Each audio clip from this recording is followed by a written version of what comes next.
మన ప్రభువును మన రక్షకుడైన యేసుక్రీస్తు అతి పరిశుద్ధమైన నామములో ఈ ఆరాధనలోనికి చేరుకుడి వచ్చిన దేవుని ప్రియులైన మీ అందరికీ కూడా నా నిండు హృదయపూర్వకమైన వందనాలు, దేవునికి స్తోత్రాలు.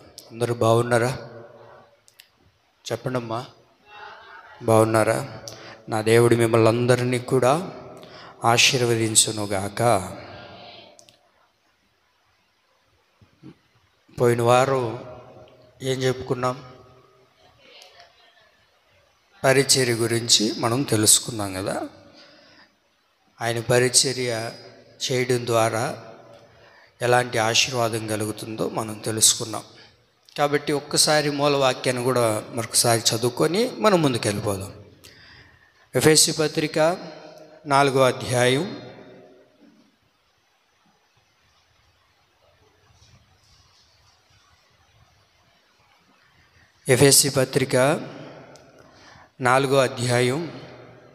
13వ వాక్యాన్ని ఒకసారి చదువుకుందాం.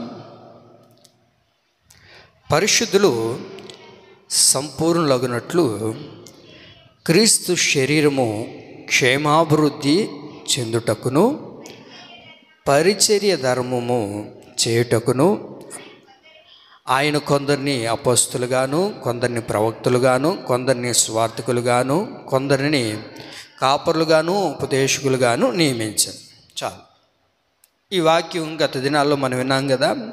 పరిశుద్ధులు సంపూర్ణులగునట్లు క్రీస్తు శరీరము క్షేమాభివృద్ధి పొందాలి అని అంటే ఏం జరగాలి అని అంటే పరిచర్య ధర్మము జరగాలి అని మనం విన్నాం. కాబట్టి క్రీస్తు శరీరం అనబడుచున్న సంఘం క్షేమాభివృద్ధి పొందాలి అంటే ప్రతి వ్యక్తి కూడా పరిచర్య ధర్మాన్ని జరిగించాలి. అందుకనే చెప్పేది, ఇది నాకెందుకులే, ఇది నాది కాదులే అన్నట్లుగా కాకుండా ఎప్పుడైతే నువ్వు పరిచర్య ధర్మాన్ని జరిగించగలుగుతావో ఆటోమేటిక్గా ఈ సంఘం అనేది ఏం కలుగుతుందయ్యా అంటే క్షేమాభివృద్ధి కలగడం ప్రారంభించబడుతుంది. అలా కాకుండా ఇది నాకు సంబంధం లేదు, ఇది నేను చెయ్యను, ఇది నాకు అక్కర్లేదు, ఇది నాకు అవసరం లేదు అని నువ్వు ఎప్పుడైతే దూరం వెళ్ళిపోతావో ఆటోమేటిక్గా సంఘం అనేది క్షేమాభివృద్ధి చెందదు. క్రీస్తు శరీరము క్షేమాభివృద్ధి పొందదు. కనుకనే దేవుని ప్రియులారా, మనం ఏం చేయాలి అని అంటే ఈ సమయంలో ఏం చేయాలి? పరిచర్య ధర్మాన్ని జరిగించినప్పుడు క్రీస్తు శరీరము ఏం జరుగుతుంది? చెప్పండి, ఏం జరుగుతుంది? క్రీస్తు శరీరము క్షేమాభివృద్ధి పొందడం జరుగుతుంది. అయ్యా, మా సంఘం ఏంటి ఇంచుమించు ఎన్నో దినాలుగా కట్టబడింది, కానీ సంఘం క్షేమాభివృద్ధి పొందట్లేదే. ఎవరైతే ప్రారంభంలో వస్తూ ఉన్నారో ఇప్పటికీ చెప్పాలి, ఇప్పటికీ వాళ్ళే వస్తూ ఉన్నారే, కొత్త మొక్కలు రావట్లేదే. ఒకవేళ వచ్చినా ఏదో 2 రోజుల నుండి 3వ రోజు వెళ్ళిపోతూ ఉన్నారే. ఎందుకని మా సంఘం క్షేమాభివృద్ధి పొందట్లేదు అని అంటే దానికి గల కారణం ఏంటో తెలుసా? ఒక సేవకుడే కాదు పరిచర్య చేయాల్సింది. ప్రతి వ్యక్తి కూడా సంఘంలో చేర్చబడిన ప్రతి వ్యక్తి, ప్రతి ఆత్మీయుడు తన పరిచర్య ధర్మాన్ని చేయగలిగితే ఆటోమేటిక్గా దేవుని యొక్క సంఘము క్షేమాభివృద్ధి పొందడం జరుగుతుంది. సంఘం క్షేమాభివృద్ధి పొందాలి అని అంటే అందరము కలిసి ఏం చేయాలి చెప్పండి అండి? పరిచర్య ధర్మాన్ని జరిగించేవారిగా ఉండాలి. ఒక ఇల్లు కట్టాలి అని అంటే వినాలి, ఒక ఇల్లు కట్టాలంటే ఒక వ్యక్తి ద్వారానే అయిపోతుందా? అర్థమవుతుందా? మీరు మాట్లాడాలి నోరు తెరిచి. ఒక ఇల్లు కట్టాలి, నా దగ్గర ఒక 10 లక్షల రూపాయలు ఉంది, ఇప్పుడు నేనే కట్టుకోగలుగుతానా? నా దగ్గర డబ్బు ఉందిగా, నేనే కట్టుకోవాలి. ఇంకా మేస్త్రి ఎవరు అక్కర్లేదు, నేను ఒక్కడనే చేసుకోవాలి. చెప్పండి అండి, నాకాడ 10 లక్షలు ఉంది, నేను ఒక్కడనే చేసుకోవాలి. ఎవరు నాకు అక్కర్లేదు, మేస్త్రి అక్కర్లేదు, ఇంజనీర్ అక్కర్లేదు, కరెంటు పని చేసే వాళ్ళు అక్కర్లేదు, ఏంటి ఎవరు అక్కర్లేదు. నా అంతటి నేను చేసుకోగలుగుతానా? అసలు నాకు పనే రాదు, కానీ డబ్బులు ఉంది, చేసుకోగలుగుతానా? ఇప్పుడు నేను చేసుకోవాలి, నేను ఇల్లు కట్టుకొని అది క్షేమాభివృద్ధి పొందాలి అని అంటే నేనేం చేయాలి? నా వంతుగా నేను పెట్టుబడి పెట్టాలి. ఆ తర్వాత ఎవరు రావాలి? ఒక ఇంజనీర్ రావాలి. ఆయన ఒక ప్లాన్ ఇవ్వాలి. అయ్యా ఇలా కట్టాలి, ఇది ఇలా చేయాలి అని చెప్పి ఆయన ఒక ప్లాన్ వేసిన తర్వాత ఇప్పుడు ఎవరు రావాలి? మేస్త్రి రావాలి. అంతేనా? ఆ మేస్త్రి వచ్చి మేస్త్రి అక్కడే నిలబడితే సరిపోతుందా? ఆ తర్వాత కూలి వాళ్ళు రావాలి. కూలి వాళ్ళు ఒకటేస్తే సరిపోయి వాళ్ళు గడేసి వెళ్ళిపోతే సరిపోతుందా? తర్వాత ఏమండి అందరూ రావాలి. ఆ తర్వాత కరెంటు పని చేసేవాళ్ళు కరెంటు పని చేయాలి, పెయింట్ పని చేసేవాడు పెయింట్ పని చేయాలి, ఏమండి స్లాబ్ పోసేవాడు స్లాబ్ పని చేయాలి. ఎన్ని పనులు ఉన్నాయో. కమ్మి పని చేసేవాడు కమ్మి పని చేయాలి. వాళ్ళకి సంబంధించిందిగా వాళ్ళు చేయాలి. అలా కాకుండా ఒక్కడనే చేసి నేను కట్టిస్తాను ముగిచ్చేస్తానంటే అది క్షేమాభివృద్ధి పొందుతుందా? ఒకవేళ డబ్బు నువ్వేదో చేయాలనుకున్నా సరే అది నీట్గా కట్టలేము 2 రోజులకే. అది అందుకనే ఎవడి పని వాడు చేయాలి అని అంటే ఇదిగో ఇక్కడ రాయబడింది కదా, క్రీస్తు శరీరము ఏం చేయబడాలి? క్షేమాభివృద్ధి పొందాలి అని అంటే పరిచర్య ధర్మం జరగాలి. పరిచర్య ధర్మం జరగాలి అని అంటే దేవుడు కొంతమందిని ఎన్నుకుంటున్నాడు కదా. ఎవరెవరిని ఎన్నుకుంటున్నాడు దేవుడు ఇక్కడ? అపోస్తులను, ప్రవక్తులను, సువార్తికులను, కాపరులను, ఉపదేశకుల్ని 5 మంది వ్యక్తుల్ని దేవుడు ఇక్కడ పిలుచుకుంటున్నట్లుగా మనం చూడగలుగుతున్నాం కదా. మరి ఈ సంఘం క్షేమాభివృద్ధి పొందాలి అని అంటే నీ వంతుగా నువ్వేం చేయాలి చెప్పాలమ్మా? పరిచర్య ధర్మాన్ని జరిగించే వ్యక్తిగా ఉండాలి. కాబట్టి దేవుని ప్రియులారా, నీ వంతుగా దేవుడు నీకేం అప్పగించాడో, నువ్వు ఏం చేయగలుగుతావో దేవుని యొక్క పరిచర్య, దేవుని యొక్క పని, అది నువ్వు చేసే వ్యక్తిగా నువ్వు ఉండగలిగితే ఆటోమేటిక్గా దేవుడు క్షేమాభివృద్ధిని కలగచేయడం ప్రారంభిస్తాడు. నీ వంతుగా నీవేం చేయాలి? పరిచర్య ధర్మాన్ని అనగా దేవుని యొక్క పనిని మనం చేసేవారిగా ఉండాలి. ఇదే కదా మనం విన్నాం. ఇప్పుడు ఆ పరిచర్య గురించి మనం విన్నాం. పరిచర్య కొరకు మనం ఏం చేసుకోవాలి? మనల్ని మనము చెప్పండి, మనల్ని మనము అప్పగించుకోవాలి అని చెప్పుకుంటూ ఆడకొచ్చి ఆగాం కదా. పరిచర్య కొరకు మనల్ని మనం ఏం చేసుకోవాలి? అప్పగించుకోవాలి. పరిచర్య కొరకు మనల్ని మనం అప్పగించుకోవాలి, మనల్ని మనం సమర్పించేసుకోవాలి. ఇంకా నా జీవితకాలం అంతా దేవుడు నన్ను పిలుచుకునింది పరిచర్య కొరకు. నేను ఆయన పని చేయాలి, నేను ఆయన పనిని చేయాలి. ఆయన పరిచర్యను నేను చేసినప్పుడే కదా క్రీస్తు శరీరము క్షేమాభివృద్ధి నొందుతుంది అనే ఒక ఆలోచనతో పరిచర్య కొరకు మనల్ని మనం ఏం చేసుకోవాలంటండి? అప్పగించుకోవాలి. ఏం పాస్టయ్యా, నేను పరిచర్య కొరకు అప్పగించుకుంటే ఐవారిపల్లిలో టిఫిన్ అంగడి ఎవరు పెడతారా? ఎందుకు నవ్వుతున్నారా? అవునా కదా? ఇప్పుడు ఏమండి పరిచర్య కొరకు అప్పగించుకున్నాం అనుకో, మా ఆయనకి అన్నం ఎవరు వండి పెడతారో? పరిచర్యకు అప్పగించుకున్నాం అనుకో, ఏమండి నా ఇంట్లో పనులు ఎవరు చేస్తారు? పరిచర్య కొరకు నేను అప్పగించుకున్నాను అనుకో, ఆటో ఎవరు తోలుతారు? పరిచర్య కొరకు నేను అప్పగించుకున్నాను. ఇప్పుడు నా జీవితం ఎలా కొనసాగించబడాలి? మీకు ఒక విషయం చెప్తా చూడండి. మనకేమీ లేదు, మనకేమీ లేకపోయినా దేవుని పరిచర్య మాత్రం చేయి. కానీ ప్రభు అయిన యేసుక్రీస్తు ప్రభుల వారు ఆయన తనకు తానుగా పరిచర్య కొరకు ఏం చేసుకున్నారయ్యా అంటే అప్పగించుకున్నారు. మరి ఎలా ఉన్నారు ప్రభు అని ఒక విషయాన్ని మనం చూద్దాం. ఫిలిప్పీలకు రాసిన పత్రిక చదవండి. ఫిలిప్పీలకు రాసిన పత్రిక 2వ అధ్యాయము 5, 6, 7 వాక్యాలు చదువుకుందామా? క్రీస్తు యేసునకు కలిగిన ఈ మనస్సు మీరు కూడా కలిగి ఉండండి. ఇదిగో క్రీస్తు యేసుకు కలిగిన ఒక మనస్సు ఉంది, అది మీరు కలిగి ఉండండి. ఆయన మనస్సు ఎలాంటిదో తెలుసా? ఇక్కడ చదువుదాం. ఆయన దేవుని స్వరూపము కలిగిన వాడయ్యుండి దేవునితో సమానముగా ఉండుట విడిచిపెట్టకూడని భాగ్యమని ఎంచుకొనలేదు, కానీ మనుష్యుల పోలికగా పుట్టి దాసుని స్వరూపమును ధరించుకొని తనను తానే రిక్తునిగా, అది తనను తానే ఏం చేసుకున్నాడు? రిక్తునిగా చేసుకుని తనకు తానుగా అప్పగించుకున్నాడు. ఎందుకు అప్పగించుకున్నాడయ్యా అంటే దేవుని పరిచర్య కొరకు ఇప్పుడు యేసుక్రీస్తు ప్రభుల వారు తనకు తానుగా అప్పగించుకున్నాడు. వినాలి మీరు బాగా. ఇప్పుడు యేసుక్రీస్తు ప్రభుల వారు ఎక్కడున్నారు? దేవునితో పాటు ఉన్నారు ఆయన. ఏంటి అలాంటి సౌభాగ్యాన్ని విడిచిపెట్టకూడని భాగ్యమని ఏమండి ఇప్పుడు ఆయన ఏం చేశాడు తెలుసా?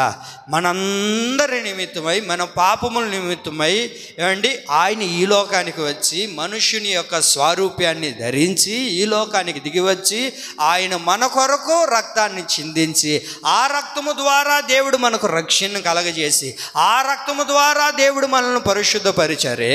మరి యేసయ్యే తనకు తానుగా అప్పగించుకొని పరిచర్య చేసినప్పుడు నువ్వెంత నేనెంత? అవునా కదా? మనం అందరం కూడా ఏం చేయాలి? చెప్పండి ఏం చేయాలి? పరిచర్య ధర్మాన్ని జరిగించే వారిగా ఉండాలి. ఈ రోజున నీవు దేవుని యొక్క పరిచర్య కొరకు అప్పగించుకోగలిగితే దేవుడు కూడా నీకు అద్భుతమైన కార్యాలు దేవుడు చేయడం ప్రారంభిస్తాడు. అయితే మనం దేవుని పరిచర్య ధర్మాన్ని జరిగించడానికి మనము అప్పగించుకుంటున్నామా? మరి యేసయ్యే అప్పగించుకోలేదా పరిచర్య కొరకు? యేసయ్య ఏం చేశాడు? అప్పగించుకున్నాడు తండ్రి పని చేయడానికి. ఏమండి తండ్రి పని చేయడానికి, ఆ పరిచర్య ధర్మాన్ని జరిగించడానికి యేసయ్య అప్పగించుకున్నప్పుడు మనము పరిచర్య కొరకు అప్పగించుకోగలుగుతున్నామా? పాస్టర్ అయ్యా నాకు శక్తి లేదు, నాకు ఓపిక లేదు, నేను చేయలేను, నా వల్ల కాదు అని పొరపాటున అనగాకండి. ఎందుకో తెలుసా? నీకు ఆశ ఉంటే ఆశ గల ప్రాణాన్ని ప్రభు ఏం చేస్తాడు అమ్మా? తృప్తిపరుస్తాడు. అందుకనే నువ్వు దేవుని సన్నిధిలో ఒక పరిచర్య చేయాలి. ఒక చిన్న పని అయినా నా దేవుని మందిరంలో నేను చేయాలి. నేను దేవుడి మందిరానికి వెళ్ళినప్పుడు దేవుని మందిరంలో ఏదో ఒక చిన్న పరిచర్య నా వంతుగా నేను చేయాలండి. ఎందుకో తెలుసా? నీ వంతుగా నువ్వు చేయకపోతే సంఘం క్షేమాభివృద్ధి ఎలా చెందుతుంది? నీ వంతుగా దేవుని యొక్క పరిచర్య ధర్మాన్ని నువ్వు జరిగించలేకపోతే సంఘం క్షేమాభివృద్ధి ఎలా పొందగలుగుతుంది? ఈ రోజున మనం అందరం ఇలా కూడుకోవడానికి గల కారణం ఏంటో తెలుసా అండి? దేవుడు మన కొరకు ఈ లోకానికి దిగి వచ్చి ఆయన పరిచర్య ధర్మాన్ని జరిగించాడు. తనకు తానుగా అప్పగించుకున్నాడు. ఏదైనా జరగని నా ప్రాణాన్ని సహా ఇవ్వడానికి నేను సిద్ధంగా అప్పగించుకొని ఈ లోకానికి దిగి వచ్చాను. మరి దేవుని పరిచర్య ధర్మాన్ని జరిగించడానికే కదా మనం అందరం ఇక్కడికి వచ్చాం. మరి ఏం పరిచర్య చేయగలుగుతున్నాం మనం? చెప్పండి. మనం అప్పగించుకుంటున్నావా దేవుని పరిచర్య కొరకు? చెప్పండి అండి. మనం అనేకమైన వాటికి అప్పగించుకుంటాము, కానీ దేవుని పరిచర్య చేయడానికి మాత్రం మనల్ని మనం అప్పగించుకోం. మీ అందరికీ తెలుసు అనుకుంటాను, తెలియకపోతే మనల్ని తెలుసుకోండి ఇంటికి వెళ్ళిన తర్వాత. ఆ సినిమాలో పాటలు పాడుతూ మంచి మ్యూజిక్ డైరెక్టర్ ఒక ఆయన ఉన్నాడు. ఆయన పేరు అను రూపెన్స్. అర్థమైందా? ఏం పేరు? అను రూపెన్స్. మీరు ఇంటికి వెళ్ళిన తర్వాత ఫోన్లో కొట్టి చూడండి. మంచి మ్యూజిక్ డైరెక్టర్. అయితే ఆయన అంత మంచి మ్యూజిక్ డైరెక్టర్ అవ్వడానికి గల కారణం ఏంటో తెలుసా? ఆయన ఎవరో తెలుసా? దేవుని పరిచర్య చేసినవాడు. ఒకప్పుడు దేవుని పరిచర్య కొరకు పరుగులు ఎత్తేవాడు. ఎక్కడైనా ఏమండి తను వెళ్ళే సంఘంలో దైవ సేవకుడు ఎక్కడైనా మీటింగ్ పెడితే ఆ మీటింగుకి వేసిన వాల్ పోస్టులు అతికించడానికి వెళ్ళేవాడు. ఆ మీటింగ్కి వాల్ పోస్టులు వేస్తారు కదా, ఆ వాల్ పోస్టులు అతికించడానికి ప్రతిరోజు దేవుని పరిచర్య చేశాడండి. దేవుని పరిచర్య అలా చేసిన ద్వారా దేవుడు అతన్ని విడిచిపెట్టలేదండి.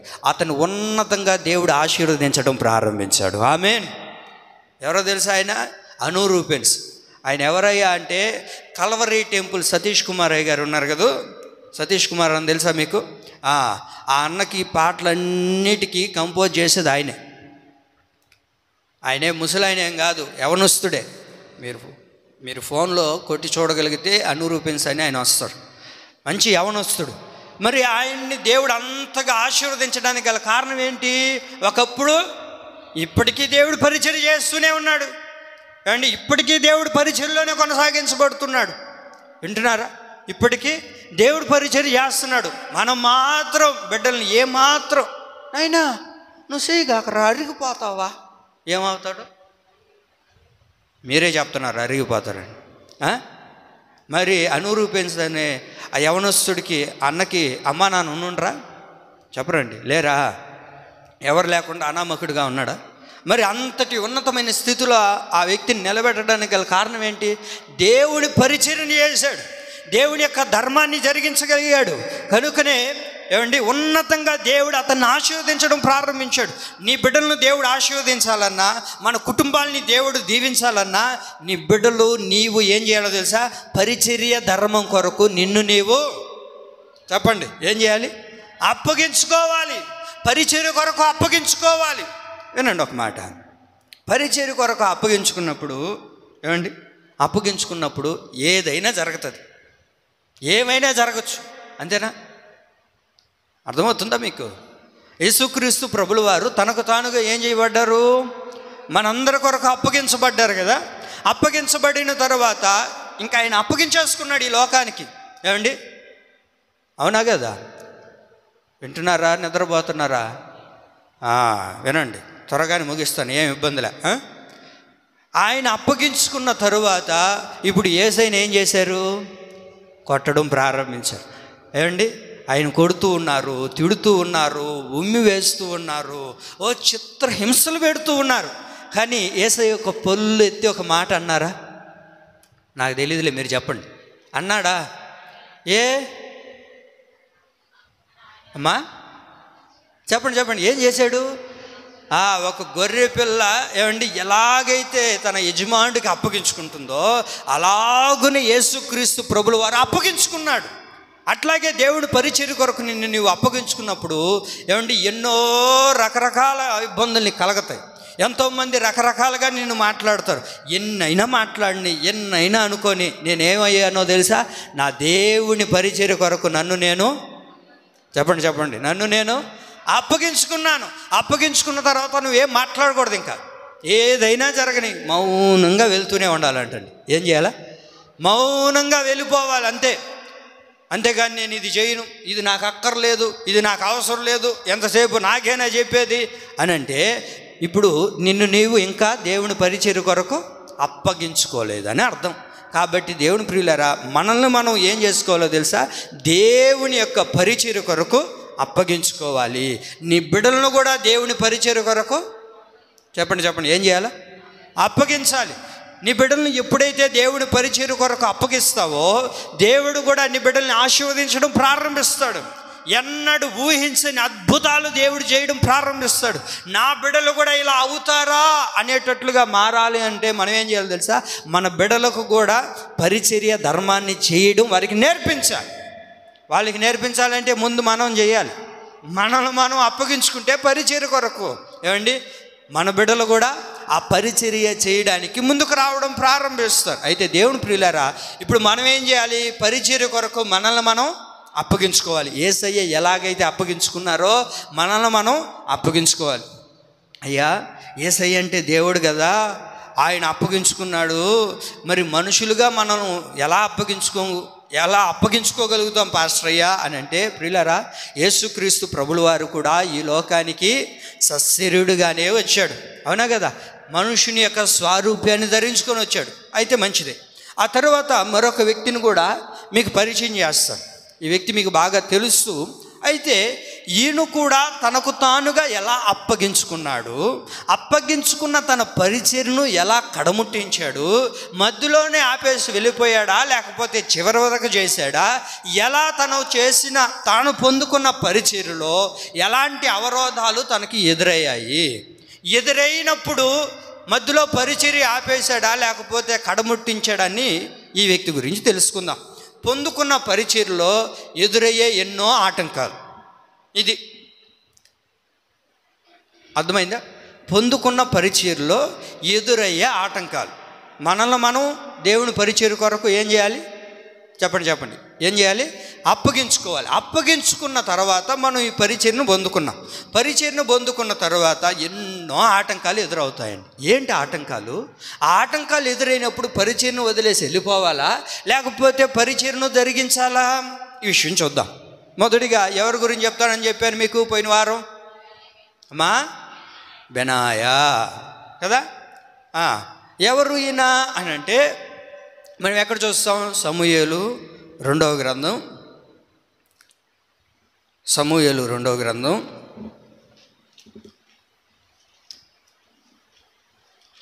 23వ అధ్యాయం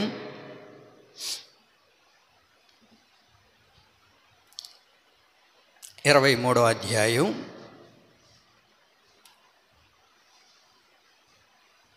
15వ వాక్యంలో చూద్దాం.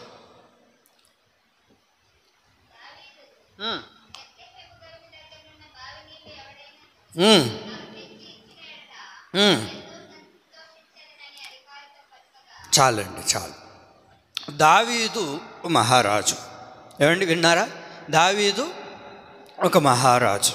ఇప్పుడు మనందరికీ, భూరాజులందరికీ రారాజు ఎవరు? మనం ఆరాధిస్తున్న ప్రభు అయిన యేసుక్రీస్తు. మీరు ఇక్కడ బాగా వినాలి. మరి ఈ రాజుని మనం ఆరాధించేటప్పుడు ఇక్కడ దావీదు కోరుకుంటుంది ఏంటో తెలుసా? బెత్లెహేము గవిని దగ్గర ఒక బావి ఉంది. బెత్లెహేము గవిని దగ్గర ఒక బావి ఉందయ్యా, ఆ బావిలో నీరు నేను తాగాలనుకుంటున్నాను, కాబట్టి మీరు ఇప్పుడు ఏం చేయాలో తెలుసా? ఆ బావిలో ఉన్న నీటిని తీసుకుని వచ్చి నాకు ఇవ్వండి అని చెప్పాడు. అని చెప్పినప్పుడు ఇక్కడ మనకు ఒక వ్యక్తి కనబడతారు. ఆయన పేరే బెనాయా. చెప్పండి, ఏం పేరు ఆయన పేరు? బెనాయా. అయితే ఈ వ్యక్తికి పరిచర్య చేయాలన్న ఆశ కలిగింది. ఎంతోమంది ఉన్నారు, కానీ ఈ వ్యక్తుడు ఘనుడయ్యాడు. ఈ వ్యక్తి ఘనుడుగా మార్చబడ్డానికి గల కారణం ఏంటో తెలుసా అండి? ఇదిగో దావీదు మహారాజు ఒక పరిచర్య చెప్తున్నాడు, ఒక పని చెప్తున్నాడు. ఆ పని కొరకు, ఆ పరిచర్య కొరకు తనను తాను అప్పగించుకున్నాడు. వినాలి మీరు బాగా. తనకు తానుగా ఆ పరిచర్య కొరకు అప్పగించుకున్నాడు. అప్పగించుకున్న బెనాయా జీవితంలో ఎదురైన ఆటంకాలు ఏంటో ఇక్కడ 3 విషయాలు మనం గమనించగలుగుతాం. దేవుని ప్రియులారా, బెనాయా అని అంటే అర్థం ఏంటో తెలుసా? దేవుడు కట్టువాడు. ఏంటిది? దేవుడు కట్టువాడు. ఏం చేశాడు ఈ బెనాయా? తాను పొందుకున్న పరిచర్యలో ఎలాంటి ఆటంకాలు కలిగాయి అని అంటే 3 ఆటంకాలు ఎదురయ్యాయి. మొట్టమొదటిగా ఏ ఆటంకం కలిగింది? తాను పొందుకున్న పరిచర్యలో ఎలాంటి ఆటంకాలు కలిగాయి అని అంటే, మొట్టమొదటిగా 23వ అధ్యాయం 20వ వాక్యం చదువుదాం. మొదటిగా చదవండి.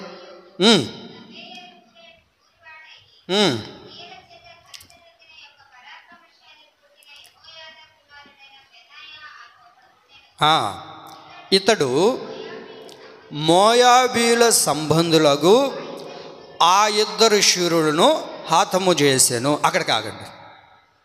బెనాయా మొట్టమొదటిగా తాను పొందుకున్న పరిచర్యలో తాను అప్పగించుకున్నాడు. పరిచర్య కొరకు అప్పగించుకున్న బెనాయా జీవితంలో తాను పొందుకున్న పరిచర్యలో ఎదురైన మొట్టమొదటి ఆటంకం ఏంటయ్యా అంటే, ఇతడు మోయాబీల సంబంధులకు ఆ 2 శూరులను హతం చేశాడు. ఇతనుకు ఎదురైంది మొట్టమొదటిగా ఎవరో తెలుసా? మోయాబీలు. ఎవరిల్లు? మోయాబీలు. ఎవరి మోయాబీలు? ఈ మోయాబీలు 2 శూరులను ఏం చేశాడు? హతము చేశాడు అని రాయబడింది. ఇంతకీ ఎవరి మోయాబీలు చూద్దాం. ఎవరి మోయాబీలు అని అంటే ఏమండి, సంఖ్యాకాండం 25వ అధ్యాయము. ఎవరి మోయాబీలు అని అంటే సంఖ్యాకాండం 25వ అధ్యాయం 1-2 వాక్యాలు.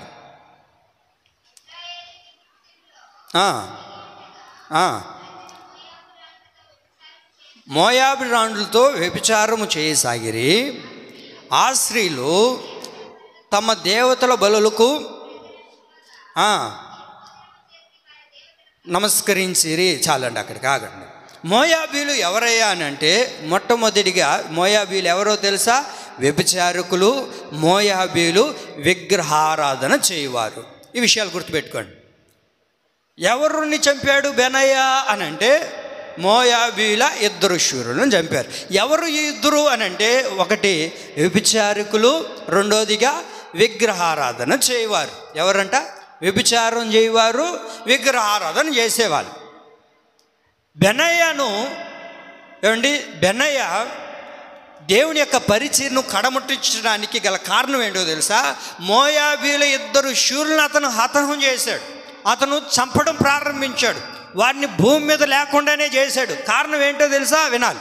కారణం ఏంటో తెలుసా? ఎవరి మోయాబీలు? ఒకటి చెప్పండి, వ్యభిచారం చేసేవాళ్ళు. రెండోదిగా విగ్రహారాధన చేయవారు. బెనాయాను దేవుడు కట్టడానికి గల కారణం ఏంటో తెలుసా? ఒకటి వ్యభిచారాన్ని చంపాడు, రెండోది విగ్రహారాధన చంపాడు. దేవుడు నిన్ను నన్ను కట్టాలి అని అంటే, ఈ పరిచర్యను మనం కడముట్టించడానికి దేవుడు మనల్ని కట్టాలి అని అంటే రెండిటిని మనం చంపాలి. అదేంటో తెలుసా? ఒకటి చెప్పండి, వ్యభిచారపు ఆత్మను. రెండోదిగా విగ్రహారాధన చేసే ఆత్మను. దీనిని ఎప్పుడైతే మనం చంపుతామో దేవుడు ఆటోమేటిక్గా మనల్ని కట్టడం ప్రారంభిస్తాడు. నీవు పొందుకున్న పరిచర్యలో, నువ్వు అనుభవిస్తున్న ఈ పరిచర్యలో అది నువ్వు కడముట్టించాలి అని అంటే నీకు ఎదురవుతున్న ఈ మోయాబీయులను మనం ఏం చేయాలి? చంపేవారిగా ఉండాలి. ప్రియులారా, దేవుడికి అయిష్టమైనది, దేవుడు సహించలేనిది ఏదైనా ఉంది అని అంటే అది ఒకటి వ్యభిచారము, రెండోది విగ్రహారాధన. అది దేవుడు సహించలేడు, దేవుడికి అది ఇష్టం లేదు. దేవుడు సహించలేనిది మరొక వ్యక్తి కూడా సహించలేకపోయాడు. ఆయన పేరే ఫినెహాసు. ఫినెహాసును కూడా మనం చూడగలుగుతాం. ఇదిగో ఆ గుడారములో వారు వ్యభిచారం చేస్తూ పడకల మీద ఉన్నప్పుడు ఫినెహాసు ఏం చేశాడు తెలుసా? ఈటతో వారి ఇద్దరిని చంపేశాడు. అక్కడ గమ్మత్తు అయిన మాట ఏంటో తెలుసా? ఎప్పుడైతే ఆ ఈటతో వారిద్దరిని ఎప్పుడైతే పొడిచాడో అక్కడికక్కడే తెగులు ఆగెను అని రాయబడింది. ఏంటిది అది? చెప్పండి ఏంది అది? తెగులు ఆగెను అని రాయబడింది. దేవుని ప్రియులారా, దేవుడు సహించలేనిది అదేనండి. ఒకటి వ్యభిచారము, రెండోదిగా విగ్రహారాధన. ఫినెహాసు కూడా సహించలేకపోయాడు. ప్రియులారా, ఈ మోయాబీయులను మనం చంపేవారిగా ఉండాలి. ఎక్కడ ప్రారంభించబడింది? బాలాకు పరిపాలన చేస్తున్న దినాల్లో ఇశ్రాయేలు ప్రజలు ఆ దేశంలోనికి ప్రవేశించారు. ఇప్పుడు ఇశ్రాయేలు ప్రజలు ఆ దేశంలోనికి ప్రవేశించిన తర్వాత బాలాకు ఇలా ఆలోచన చేశాడు, ఇశ్రాయేలు ప్రజలు మన దేశంలోనికి వచ్చారు. అర్థమవుతుందా? వినబడుతుందా స్పష్టంగా? వెరీ గుడ్, వినాలి మీరు బాగా. బాలాకు ఇశ్రాయేలు ప్రజలు మన దేశంలోనికి వచ్చారు, ఇప్పుడు వాళ్ళు విస్తరించబడుతున్నారు, ప్రబలం అయిపోతున్నారు. రాను రాను ఇలాగే జరిగితే మనం కూడా ఈ దేశంలో ఉండలేం. ఎందుకంటే వాళ్ళు ఎక్కడ నిలబడినా దేవుడికి అది స్వాస్థ్యంగా ఇచ్చేస్తున్నాడు. దేవుడు వారికి అక్కడ విజయాన్ని కలగజేస్తున్నాడు. ఇప్పుడు ఎలాగైనా సరే వీరిని భూమి మీద లేకుండా చేయాలి అని ఆలోచన చేశాడు. ఇప్పుడు ఆలోచన చేసినప్పుడు ఎవరో ఒక వ్యక్తి వచ్చి అంటాడు, అయ్యా, వాళ్ళని చంపాలంటే అది మన వల్ల కాదు, వారిని చంపాలంటే అది మన వల్ల అయ్యే పని కాదు. కాబట్టి ఒక్క ఆలోచన అయితే ఇస్తాను. ఇదిగో మనకు తెలిసిన ఒక వ్యక్తి ఉన్నాడు, ఆయన పేరు బిలాం. ఈ ప్రవక్త ఏది చెప్తే అది జరుగుతుంది. కాబట్టి ఆ వ్యక్తికి కొంచెం డబ్బు ఇచ్చి ఆ వ్యక్తిని పిలిపించి శాపనార్థాలు పెట్టిద్దాం. ఏంటిది అది? శాపనార్థాలు పెట్టిద్దాం అని చెప్పిన తర్వాత బాలాకు అనుకున్నాడు, ఈ రాజుగారు అనుకున్నారు, ఇది మంచి సలహానే, మంచి పని. కాబట్టి బిలామును పిలవండి అని చెప్పి బిలామును పిలిచి బిలాముకు కొంత డబ్బు ఇచ్చి, బిలాము, నువ్వు ఏది పలికితే అది జరుగుతుందంట. కాబట్టి ఇదిగో ఇశ్రాయేలు ప్రజలను నువ్వు శపించాలి, నువ్వు శపించాలి, నువ్వు శాపవచనాలను పలకాలి అని చెప్తే ఇప్పుడు బిలాము తీసుకుని వెళ్ళి దేవుడి దగ్గరికి వెళ్ళాడు. దేవుడి దగ్గరికి వెళ్ళిన తర్వాత దేవుడు అన్నారు, బాబు, వారిని నువ్వు శపించడానికి లేదు అని దేవుడు చెప్పినప్పటికీ ఏమండి మరలా రాజు దగ్గరికి వెళ్ళి, రాజా వాళ్ళు దేవుని బిడ్డలు కాబట్టి వారిని శపించలేను అంటే మరలా కొంచెం డబ్బు ఇచ్చి ఎట్లాగైనా నువ్వు శపించాలన్నప్పుడు శపించడానికి వెళ్ళినప్పుడు శాపవచనాలు రావట్లేదు, ఆశీర్వాదం వచనాలే వస్తున్నాయి. శపించడానికి వెళ్ళినప్పుడు శాపవచనాలు రావట్లేదు, శాపనార్థాలు రావట్లేదు, ఆశీర్వాద వచనాలే పలుకుతున్నాడు. ఇప్పుడు రాజు అన్నారు, అరే బాబు, నిన్ను డబ్బు ఇచ్చి నిలబెట్టుకునేది ఎందుకు? వారిని శపిస్తావని, కానీ నువ్వేం చేస్తున్నావు? ఆశీర్వదిస్తున్నావు. అంటే రాజా నేనేమో వారిని చేపించడానికి వెళ్ళాను, కానీ నా నోటిలో ఆ శాపవచనాలే రావట్లేదయ్యా. ఆటోమేటిక్గా ఏమైపోతుంది? చెప్పండి, ఆశీర్వాద వచనాలే వస్తున్నాయండి. అప్పుడప్పుడు మనల్ని చేపించడానికి కొంతమంది వస్తుంటారు. ఏమండి ఏమంటుంటారు చెప్పండి, మీకు తెలియనేటివా? అప్పుడప్పుడు గొడవ జరిగిందనుకోండి, ఏదైనా మన మీద మనస్పార్థాలు వచ్చాయనుకోండి, ఏమంటారు చెప్పండి? నువ్వు నాశనం అయిపోతారా, నీ కాలు పడిపోను,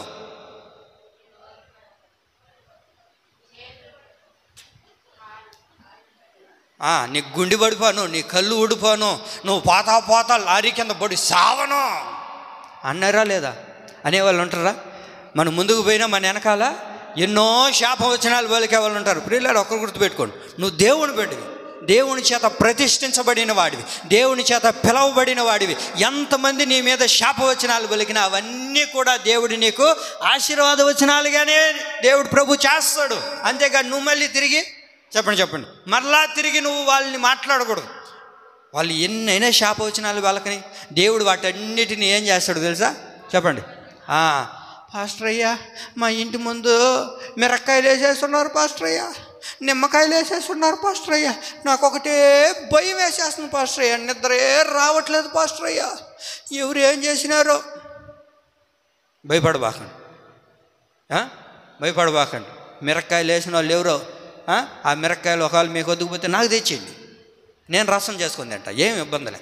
ఆ మిరక్కాయల వల్ల వచ్చేది ఏమీ లేదు, నిమ్మకాయల వల్ల వచ్చేది ఏమీ లేదు.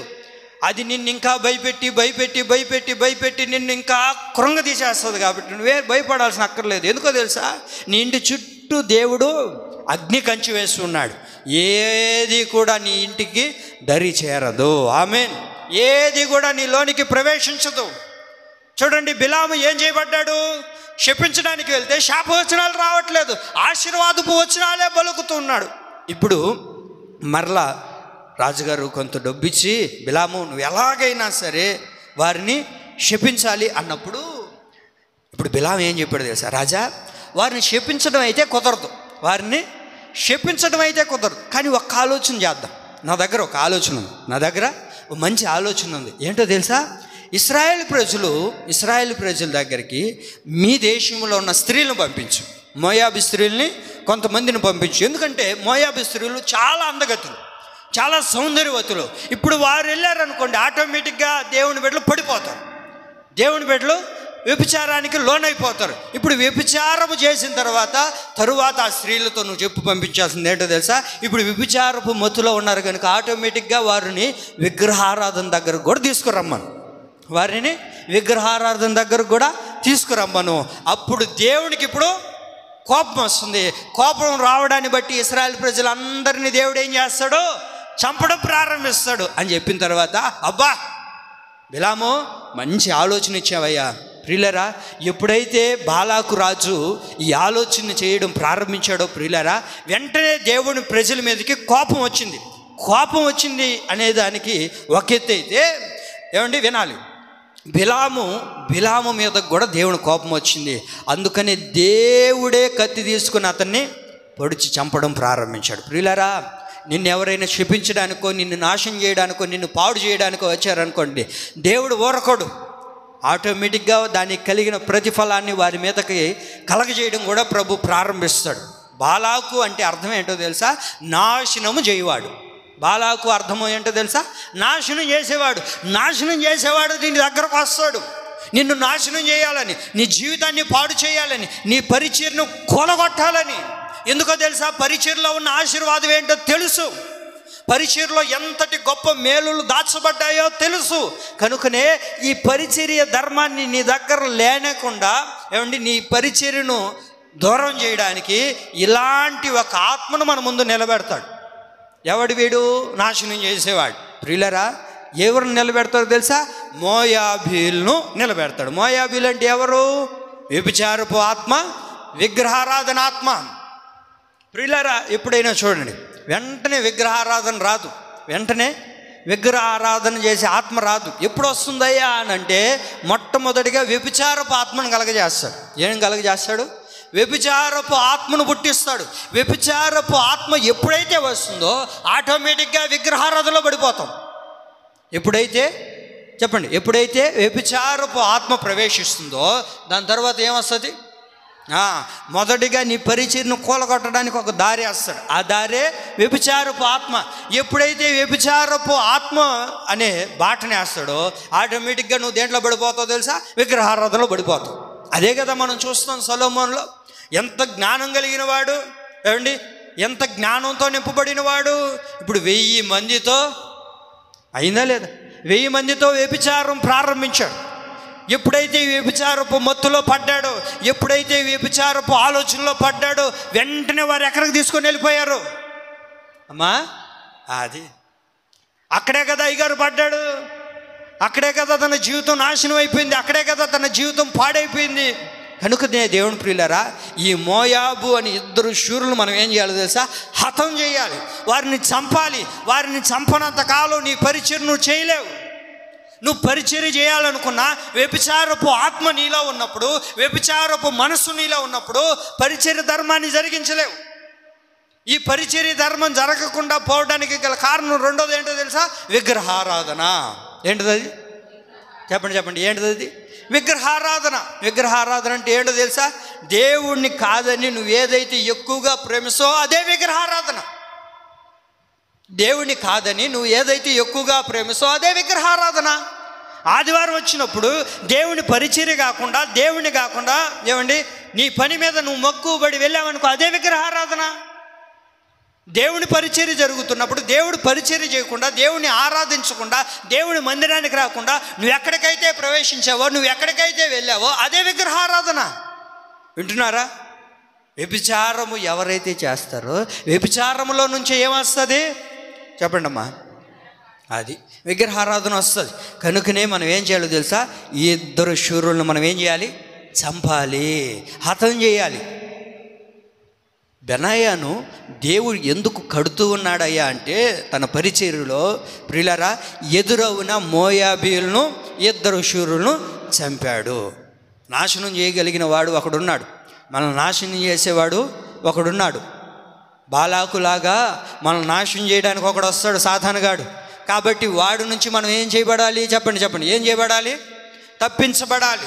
వాడి నుంచి మనం బయటకు వచ్చేవారిగా ఉండాలి, కానీ వాడి ఊపిలో మనం పడిపోకూడదు. ఇది మొదటగా గమనించండి. బెనాయాను దేవుడు కట్టడానికి గల కారణం ఏంటో తెలుసా? తాను పొందుకున్న పరిచర్యలో వినాలి, తాను పొందుకున్న పరిచర్యలో ఆ పరిచర్యకు తనను తానుగా అప్పగించుకున్నాడు. అప్పగించుకున్నప్పుడు ఎదురైన మొదటి ఆటంకం ఎవరు ఆటంకం? చెప్పండి, ఎవరు ఎదురయ్యారు? మోయాబీలు ఎదురయ్యారు. ఈ ఇద్దరు శూరులను ఏం చేశాడు? బెనాయా చంపాడు. రెండోది చూద్దాం, 20వ వాక్యం చూడండి, 23, 20.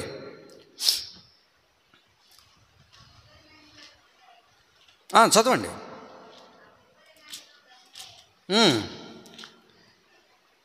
20వ వాక్యం. అతడు మోయాబీలు సంబంధులుగా ఆ ఇద్దరు శూరులను హతం చేసెను, మరియు మంచు కాలమున బయలు వెడలి బావిలో దాగి ఉన్న ఒక సింహమును చంపెను. వినాలి, బెనాయా రెండోదిగా చేసిన కార్యం ఏంటో తెలుసా? వినాలి, బెనాయా రెండోదిగా చేసిన కార్యం ఏంటో తెలుసా? మంచు కాలమున. ఏ కాలం అది? చెప్పాలి. ఏ కాలం? మంచు కాలమున బయలు వెడలి బావిలో దాగి ఉన్న ఒక సింహమును చంపెను. బెనాయాను దేవుడు కట్టడానికి గల కారణం ఏంటయ్యా అంటే, వినాలి బాగా, మీరు తలెత్తిన వైపు చూడండి. బెనాయాను దేవుడు కట్టడానికి గల కారణం ఏంటో తెలుసా? రెండోదిగా ఇదిగో మంచు కాలమున బావిలో దాగి ఉన్న ఒక సింహాన్ని ఏం చేశాడు? అతను చంపాడు. ఏమండి, కనబడే సింహాన్ని చంపాడంటే ఓకే అనుకోవచ్చు. ఇతను ఏ సింహాన్ని చంపాడు? చెప్పాలి. ఏ సింహాన్ని? బావిలో దాగి ఉన్న ఒక సింహాన్ని. ఎక్కడ దాగుంది ఇది? బావిలో దాగుంది. బావిలో దాగి ఉన్న సింహాన్ని చంపడానికి ముందు ఏం జరుగుతుందో తెలుసా? మంచు కాలం. అది ఏ కాలం? ఏ కాలం అది? మంచు కాలం. ఏమండి, మంచు పడేటప్పుడు ఏమన్నా కనబడుతుందా? ఉదయాన్నే 4-5 గంటలకు లేచామనుకోండి, ఇంక 2 దినాల్లో మంచు కాలం రాబోతుంది. అలా మంచు కురిసేటప్పుడు ఏమన్నా కనబడుతుందా? ఎదురుగా ఏమన్నా వస్తుంటే చెప్పండి, ఏమన్నా కనబడుతుందా? మనం దగ్గరికి వెళ్ళి ముట్టుకునేదాకా మనకు తెలియదు. ఎందుకని? అది మంచు కాలం.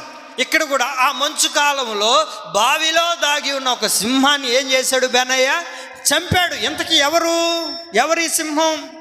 ఎక్కడుంది సింహం అని అంటే, పేతురు రాసిన మొదటి పత్రిక 5వ అధ్యాయం 8వ వాక్యం చూద్దాం.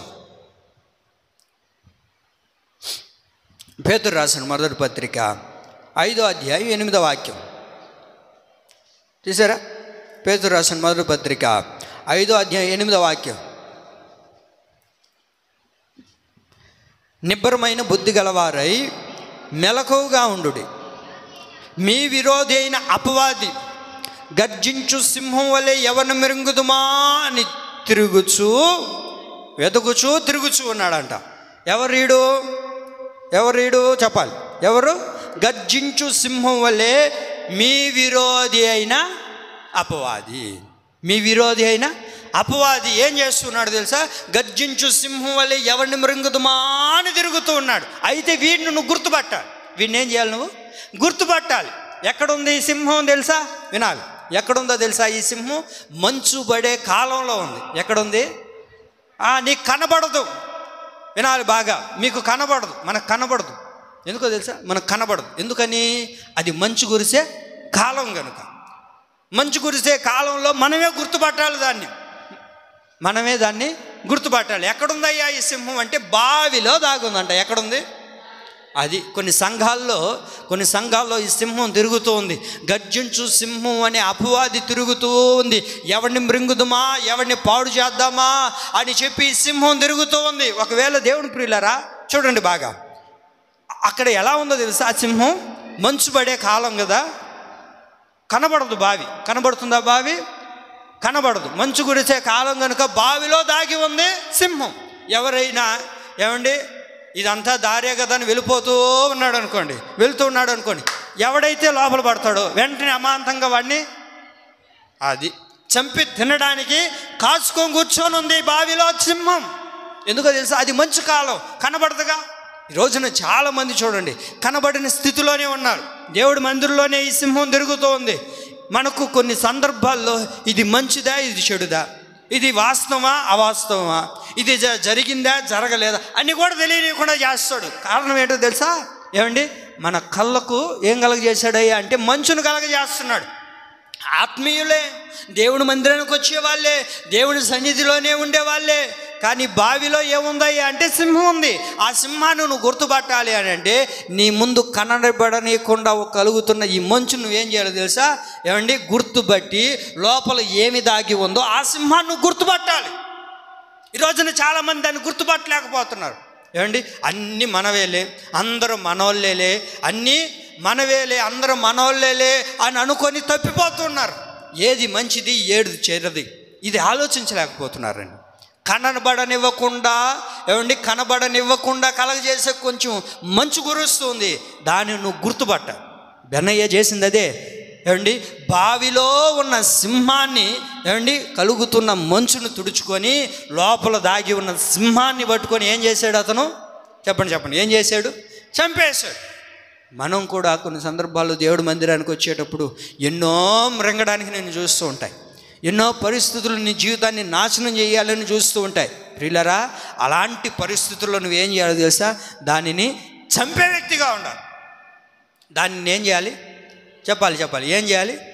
కనబడనివ్వకుండా చేస్తుంది. అర్థమవుతుందా? కనబడనివ్వకుండా చేస్తుంది. మన ముందు ఏం జరుగుతుందో కూడా తెలియదు. ఎప్పుడు తెలుస్తుంది మనకి? ఎప్పుడు తెలుస్తుంది చెప్పనా? అయ్యో ఇంత జరుగుతుంది అనుకోలేదమ్మా, అయ్యో ఇంత అవుతుందో అనుకోలేదే అంటారా? అనరా? ఎప్పుడు అంటారు? చేతులు గాలిపోయిన తర్వాత అంటాం. ఎంత అనుకోలేదు, ఇంత మోసం చేస్తారు అనుకోలేదు, ఎంత కుతంత్ర పడతారు అనుకోలేదు అయ్యా, అయ్యో వదినా. ఏమొదినా? కనబడనివ్వకుండా చేస్తుంది మంచు. అర్థమవుతుందా? మునిగిపోయిన తర్వాత అప్పుడు గుర్తు వస్తుంది. పడిపోయిన తర్వాత ఇంకేం లాభం? పడిపోయిన అమాంతంగా సాతానుగా నేనేం చేయాలని మృంగాలను చూస్తున్నాడు. బెనయ్యను మృంగడానికి అక్కడుంటే ఆ మంచును తుడుచుకొని బావిలో దాగి ఉన్న సింహాన్ని గుర్తుపట్టి చంపాడు బెనయ్య. అందుకనే బెనయ్యను ఏం చేశాడు తెలుసా? దేవుడు కట్టడం ప్రారంభిస్తూ ఉన్నాడు. వాక్యంలో మనం చదువుతాం కదా, యెహోవా ఇల్లు కట్టని ఎడల, అది నీ పరిచర్ను దేవుడు కట్టాలి అని అంటే ఏం చేసుకోవాలో తెలుసండి? బావిలో దాగి ఉన్న సింహాన్ని ఏం చేయాలి? చంపాలి. తప్పిపోయిన కుమారుని గర్జించు సింహం మృంగివేసింది. కారణం ఏంటో తెలుసా? వాడికి ముందు ఏముందో తెలియలేదు, కనబడనివ్వకుండా చేసేసింది. ఏం చేసింది? కనబడనివ్వకుండా తన కళ్ళును కప్పేసింది. ఎప్పుడు తెలిసిందయ్యా తప్పిపోయిన కుమారుడు కంటే? అన్నిటిని పోగొట్టుకొని మృంగబడిన తర్వాత ఏమీ లేని స్థితిలో ఒట్టివాడిగా ఉన్నప్పుడు పందుల దగ్గర కూర్చున్నప్పుడు అర్థమైంది. అరే ఏమైందో తెలుసా? నేను అన్నిటినీ పోగొట్టుకున్నాను. ఏమయ్యా ముందు తెలీదా నీకంటే? నిజమేనయ్యా, ఏదో అన్నీ తెలుసులే అని అనుకున్నాను, అన్నీ చెయ్యాలని ప్రయత్నించాను, నాకు తెలియదంటూ ఏమీ లేదు అని అనుకున్నాను. కానీ ఇప్పుడు నిజానికి నాకేం తెలియదయ్యా. ఒకప్పుడు అన్నీ తెలుసు అనుకున్నాను. కనబడనివ్వకుండా చేస్తుంది ఈ సింహం. ఈ సింహం ఏం చేస్తుందండి? కనబడనివ్వకుండా లోపల దాక్కొని ఉంటుంది నిన్ను మృంగడానికి. ఎప్పుడైతే నువ్వు పడతావో వెంటనే నిన్ను మింగడానికి. ప్రియులారా, తప్పిపోయిన కుమారుడు ఏమైందయ్యా అంటే ఏమండి, తనను కనబడనివ్వకుండా చేసేసి. కారణం ఏంటో తెలుసా? ఏమండి, తనకున్న డబ్బు, తన దగ్గర ఉన్నదంతా కూడా పోగొట్టుకునేదాకా తెలియలేదు అయ్యగారికి. ఎప్పుడైతే అంతటిని పోగొట్టుకున్నాడో అప్పుడు తెలిసింది, ఒరే ఒరే ఒరే ఒరే నేను సింహం చేత పట్టబడ్డాను, నేను సింహం చేత మృంగివేయబడ్డాను, నా జీవితం నాశనం అయిపోయింది, ఇంక నేనేం చేయాలి అన్న పరిస్థితుల్లో మళ్ళా బుద్ధి తెచ్చుకొని మరలా తండ్రి దగ్గరికి వెళ్ళి ఒక అవకాశాన్ని అడిగాడు. వెంటనే దేవుడు తనకు అవకాశాన్ని ఇవ్వడం ప్రారంభించాడు. ఏమనో తెలుసా? నా తండ్రి దగ్గరికి నేను వెళ్తాను. ఎలా వెళ్ళాలనుకున్నాడో తెలుసండి? ఏమండి, నా తండ్రి దగ్గర అనేక మంది పనివారు ఉన్నారు. ఆ పనివాళ్ళలో నేను ఒక పనివాడిగా ఉంటాను. ఆ పని చేసుకుంటానైనా బ్రతికిపోతాను. ప్రియులారా, ఒకవేళ నువ్వు ఇలా అనుకోగలిగితే, నా దేవుడి మందిరంలో నేను పరిచర్య చేయాలి. ఒకవేళ నిజమే నేను తప్పయ్యాను, ఒకప్పుడు నేను బాగా పరిచర్య చేస్తున్న వాడిని, ఒకప్పుడు దేవుని సన్నిధిలో ఉన్నతంగా నడిపించబడిన వాడిని, ఒకప్పుడు దేవుని పరిచర్యలో ముందు నేనే ఉండేవాడిని, ముందు అడుగు నేనే వేసేవాడిని, ఆ పరిచర్యను చేసేవాడిని. ఇప్పుడు ఏమైంది పరిచర్య అని అంటే, ఏమండి, మంచు కాలంలో నీకేం కనబడనివ్వకుండా నేను సింహం మింగేస్తుంది. కొంతమంది చెప్తుంటారు నాతో అప్పుడప్పుడు, అయ్యా ఈ అబ్బాయి ప్రారంభంలో దేవుడి మందిరానికి వచ్చేటప్పుడు చాలా గొప్పగా పరిచర్య చేసేవాడు, మొత్తం పరిచర్య తానే పూనుకునేవాడు, ఎవరైనా పరిచర్యకు వస్తే ఒప్పుకునేవాడు కాదు. ఎందుకో అంత పరిచర్య నేనే చేయాలి, అంతగా దేవుడు పరిచర్య చేశాడు. మరి ఇప్పుడు ఏమైంది? ఆ పరిచర్య చేసేటప్పుడు దేవుడు కొంచెం అలా ఆశీర్వదించాడు. అలా ఆశీర్వదించిన వెంటనే ఈ మంచు కళ్ళకి అది కప్పేసిన తర్వాత ఎక్కడ పడతావో అమ్మా చెప్పాలి, ఎక్కడ పడతామో తెలీదు, ఎక్కడున్నామో తెలియదు. కారణం ఏంటి? కళ్ళకి ఏముంది? అది మంచి కప్పేస్తుంటే ఎక్కడున్నామో తెలీదు, ఏది మంచిదో ఏది చెడ్డదో తెలీదు, ఇది చెయ్యచ్చా ఇది చేయకూడదో తెలీదు, ఇది మాట్లాడచ్చా మాట్లాడకూడదో తెలీదు. ఎప్పుడు తెలుస్తుంది? సింహం మింగేసిన తర్వాత తెలుస్తుంది. ప్రియులారా, దాన్ని గుర్తుపట్టాలి. లోపల ఏమి దాగి ఉందో, లోపల ఏమి ఉందో కనబడనివని మంచును తెరుచుకొని లోపల దాగి ఉన్న ఏం చేయాలి? సింహాన్ని చంపేవారిగా ఉండాలి. కొన్ని మన కళ్ళు కమ్మేస్తాయండి. అవి కమ్మేసినప్పుడు కొంతమంది చెప్తారు, చూడండి ఏమైందయ్యా అంటే నెత్తికి ఎక్కినాయి అంట. ఏంటిదయ్యి?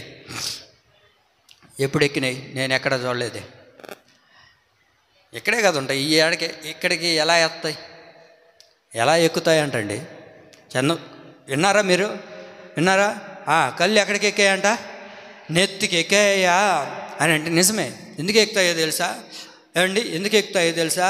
మనకు కనబడని కొన్ని ఏమండి మంచు కురిసినప్పుడు, అర్థమవుతుందా? కనబడని కొంచెం మంచు కురిసినప్పుడు అదేం చేస్తుంది అయ్యా అంటే నీకేం కనబడనీయకుండా చేస్తుంది, నిన్ను మింగివేసేటట్లుగా చేస్తుంది, నీ జీవితాన్ని పాడు చేసేటట్లుగా చేస్తుంది. తప్పిపోయిన కుమారుడి జీవితంలో జరిగింది అదే. ఇంకొక విషయం మీకు జ్ఞాపకం చేస్తుంది చూడండి. అసలు అతనికి కొరత లేదు, ఏది కోరుకుంటే అది వస్తుంది అతని దగ్గరికి.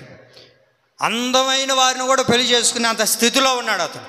అయితే ఏమండి, అహంకారం అనాలో, లేకపోతే గర్వం అనాలో, లేకపోతే తనకు పాపం అనే ఏమండి ఈ ఇచ్చ అతని కళ్ళుని కమ్మేసింది. ఏం జరిగిందో తెలుసా? తన చెల్లితోనే పాపం చేశాడండి. తన చెల్లితోనే పాపం చేశాడు. ఎప్పుడైతే ఈ మంచు కనబడనివ్వలేదు, అరే నేను ఈ పాపం చేస్తే ఈ బావిలో పడిపోతాను కదా, ఈ బావిలో పడితే ఈ బావిలో ఏముంది? అది దాగి ఉన్న ఒక సింహం ఉంది, అది నన్ను మృంగేస్తుంది.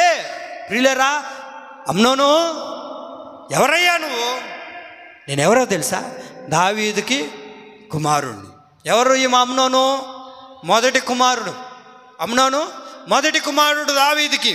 ఇప్పుడు అమ్నోను ఎవరో తెలుసా? దావీదు తర్వాత చెప్పాలి మీరు అంతా. ఏమవ్వాలి?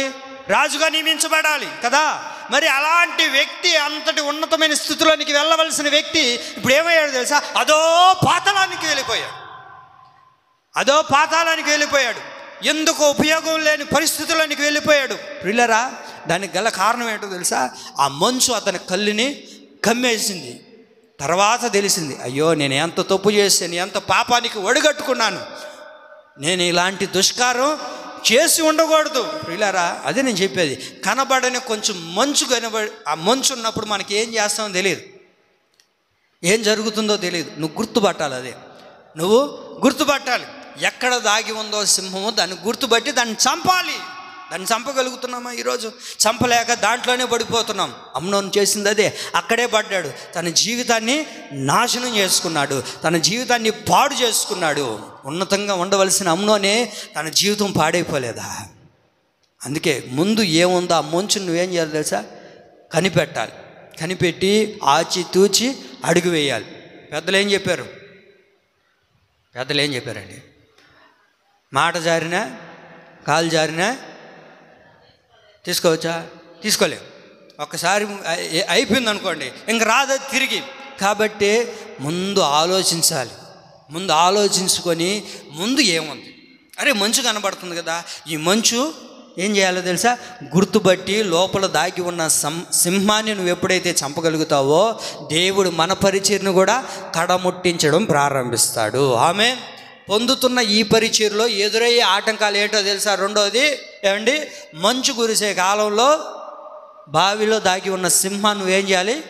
అది కొన్ని సంఘాల్లోని ఈ సింహం తిరుగుతూ ఉంది. ఈ సింహం తిరుగుతూ ఉంది. దేవుడు కొంచెం మనల్ని ఆశీర్వదించిన, కొంచెం దేవుడు మనల్ని అభివృద్ధి చేస్తూ ఉన్నా, కొంచెం దేవుడి మందిలో ఒక పేరు వస్తూ ఉన్నా, వెంటనే ఈ సాతానుగాడిని గుర్తుపట్టాలి. మనం గుర్తుపట్టకపోతే సాతానుగాడు ఏం చేస్తాడో తెలుసా? మనల్ని మృంగివేయడం ప్రారంభిస్తాడు.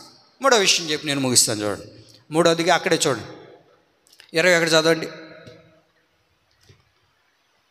21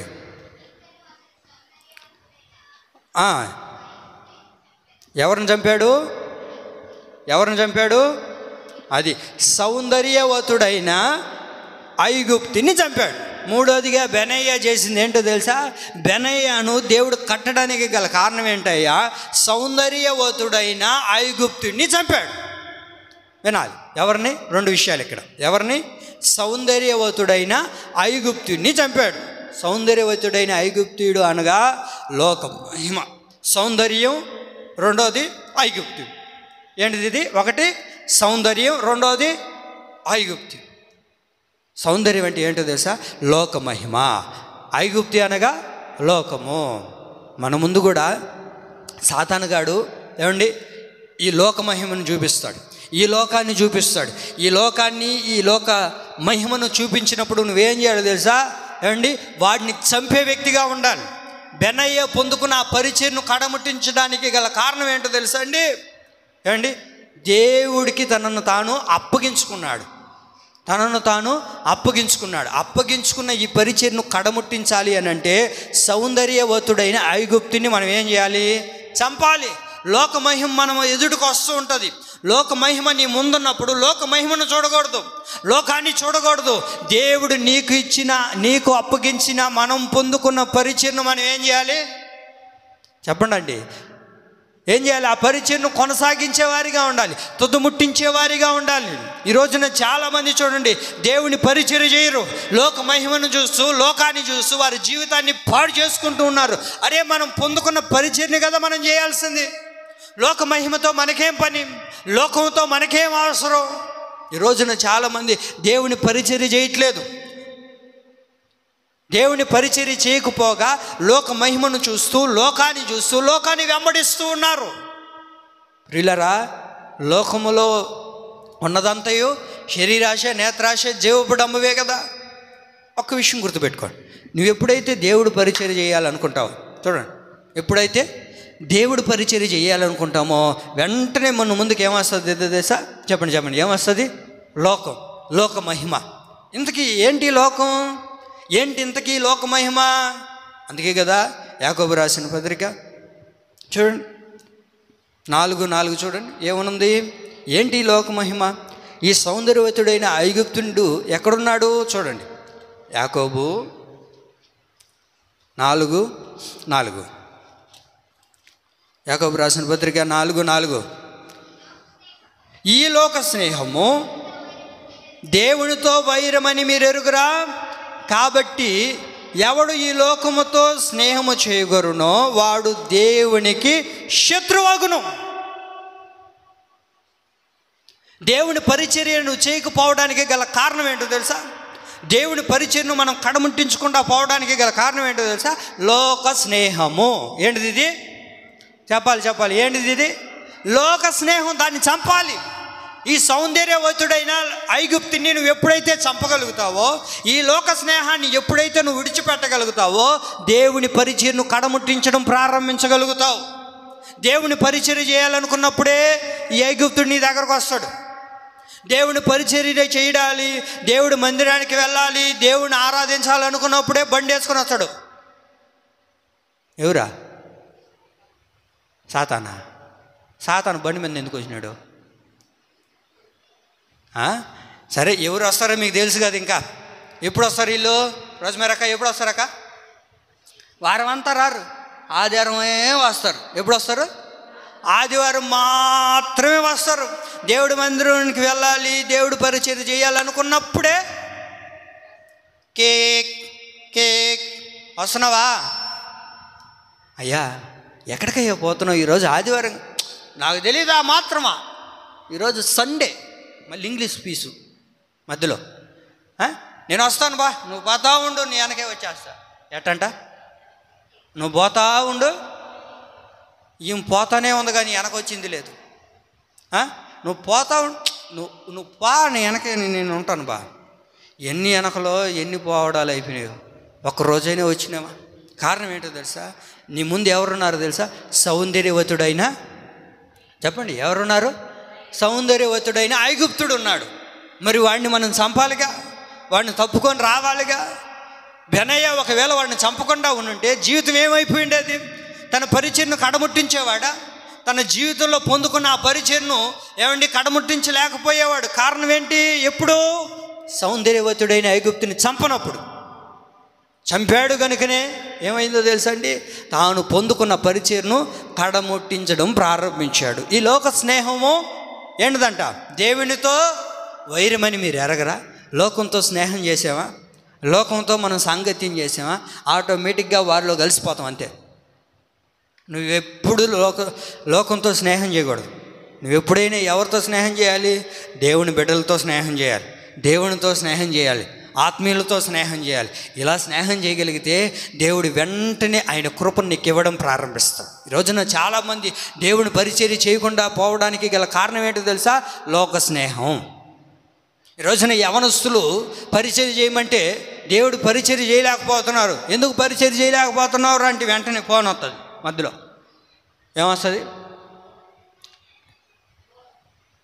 చెప్పండి గట్టిగా, ఏమొస్తుంది? ఫోన్ వస్తుంది. ఈ ఫోన్ వచ్చినప్పుడు ఏం చేస్తాడు అయ్యగారు? ఇంకా ముందు వెనక చూడకుండా వస్తున్నాను రా, నువ్వు పెట్టి వచ్చేస్తున్నా, అయిపోయి వెళ్ళడమే పని. ఇంకా పరిచర్య లేదు, దేవుడి మందిరం లేదు, ఏం లేదు. మరి ఇంకెలా దేవుని యొక్క పరిచర్య క్షేమాభివృద్ధి నొందేది? అవునా కదా? నీ వంతుగా నువ్వేం చేయగలుగుతున్నావు? అందుకే ఒక మాట వినండి. 6 నెలలు స్నేహం చేస్తే ఏమవుతుందంట? వీళ్ళు వాళ్ళు అయిపోతారని ఉందా లేదా? అందుకే దేవుడు చెప్పేది, బాబు నీకు లోకంతో అవసరం లేదు, లోక స్నేహం నీకు అక్కర్లేదు. అట్లాగని లోకస్తులతో మాట్లాడకూడదంటే మాట్లాడాలి, కానీ వారితో స్నేహం చేయదు. ఎందుకో తెలుసా? వాడు పోయిన దగ్గరికల్లా నువ్వు పోవాలి, వాడు ఉన్న దగ్గరికల్లా నువ్వు ఉండాలి. వాడు ఎక్కడైతే నివసిస్తాడో నువ్వు కూడా అక్కడే ఉండాలి. వాడు ఏ చెప్తే అది చేయాలి. ఒకవేళ చేయలేదంటే ఏమంటారు?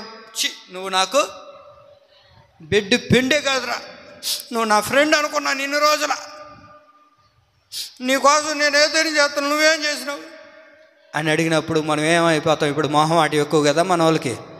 ఇప్పుడు వాడు చెప్పిందల్లా మనం చేయాల్సి వస్తుంది. కాబట్టి దేవుని ప్రియులారా, లోకంతో స్నేహం వద్దు. లోక స్నేహాన్ని విడిచిపెడదాం. లోక స్నేహం చేసిన వాడే, లోక స్నేహంతో చేసేవాడే దేవుడు పరిచర్య చేయలేడు. లోకంతో స్నేహం చేస్తుంటే దేవుడు పరిచర్య చేయగలుగుతాడా? వాడు లోకం పని చేస్తున్నాడు, వాడు లోకంతో స్నేహం చేస్తున్నాడు. లోకంలో కలిసిపోయిన వాడు దేవుని పరిచర్య చేయలేడు, దేవుని దగ్గరికి రాలేడు, దేవునితో సాంగత్యం చేయలేడు, దేవునితో మమేకం అవ్వలేడు. కాబట్టి దేవుని ప్రియులారా, దేవునితో నువ్వు ఉండాలి అంటే లోక స్నేహాన్ని నువ్వేం చేయాలా చెప్పండి అండి. లోకాన్ని విడిచిపెట్టాలి, లోక మహిమను విడిచిపెట్టాలి. లోకంలో ఎన్నో మన కళ్ళ ముందు కనబడతాయి.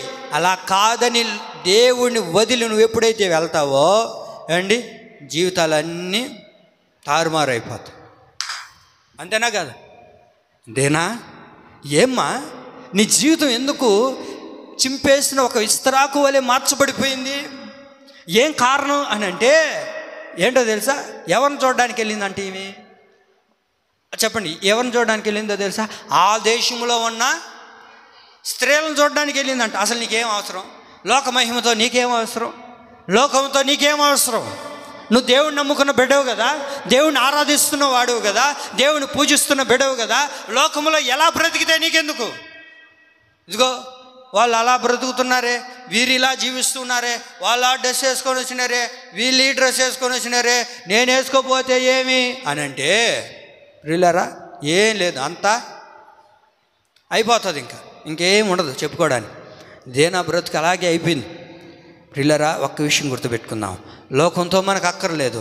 దేవుడు మనకిచ్చిన పరిచయను కడముట్టించాలి అంటే సౌందర్యవతుడైన ఐగుప్తుని నువ్వేం చేయాలా చెప్పండి? ఏం చేయాలా? చంపాలి. ఎప్పుడైతే చంపుతావో దేవుడు మనల్ని కూడా కట్టడం ప్రారంభిస్తాడు. పొందుకున్న పరిచయలో ఎదురయ్యే ఆటంకాలు 3. ఏంటిది? 1 మోయాబీలు, 2ది బావిలో దాగి ఉన్న సింహము, 3ది సౌందర్యవతుడైన ఐగుప్తుడు. వీటిని చంపేవా? నువ్వే పరిచయనైతే పొందుకున్నావో బెనయ్య చేసింది అదే. వీటిని చంపి బావిలో ఉన్న నీటిని తీసుకొని వచ్చి రాజు చేతిలో పెట్టడం ప్రారంభించాడు. కారణం ఏంటో తెలుసా ప్రియులారా? వీటిని మనం చంపాలి, వీటిని మనం దూరం చేసుకోవాలి. అది మనకు అక్కర్లేంది. ఒక పరిచర్య కొరకు నిన్ను నీవు అప్పగించుకోవాలి. ఆటోమేటిక్గా ఎప్పుడైతే నిన్ను నీవు అప్పగించుకుంటావో నిన్ను దేవుడు కట్టడం ప్రారంభిస్తాడు. ఏ పరిచర్య అయితే మనం చేస్తున్నామో ఆ పరిచర్యలో దేవుడు మనల్ని 100 ఫలింపచేయునుగాక. ఇలా చేయగలిగితే క్రీస్తు శరీరం అనబడుచున్న సంఘం క్షేమాభివృద్ధి నొందునుగాక. మనందరికీ పరిచర్య ఆత్మతో మనం పొందుకున్న ఈ పరిచర్యను కడముట్టించేంత వరకు పరిశుద్ధాత్మ దేవుడు మనకు తోడయిండి నడిపించునుగాక. ఈ నా దేవుని మాటలు మనందరి వినికిడిలో నీరు కట్టి ఫలింపచేయునుగాక. ఆమేన్.